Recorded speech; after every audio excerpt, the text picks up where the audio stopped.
ярост, църкви, светини да падат без срам. Народът сломен от болка заувеща, кървави сълзи зарони от стъга. Нощем се носели стонове тежки в царския град, где вилняла смъртта. Едничка опора в това трудно време бил патриархът Евтимий Самин, що благославил българското племе и насърчавал го с дух несломим. Но ужас настал, за участ народна, кога че Лепи Сюлейман преценил, с измама да стъпче търновска гордост и крайната гибел така предрешил. Повикал ги той стотина знатни боляри в храма Господен, ужа съвет, но щом ги събрал, той заповядал глави да се вземат след кръвен декрет.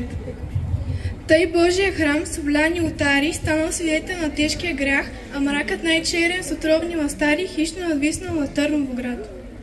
С това не приключили мъките страшни. Решил Сулейман да обезглави човека най-свят в той време злощастно и българите вечно от вяра лиши. Извели Евтимий от тясна тъмница и го повели към лобна скала, където палачеца жестока десница бежал да отнеме живота искра.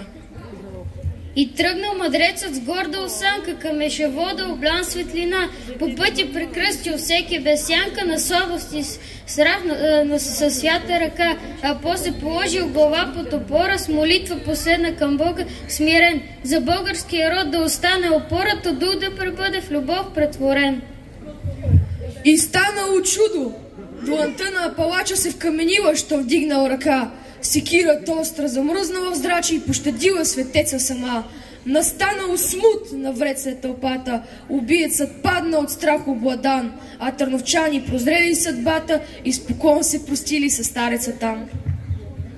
Защото повели пастирът безстрашен на юг в непознат за тях манастир, заточен да бъде страдалник печален, да рече отбран и народни борби.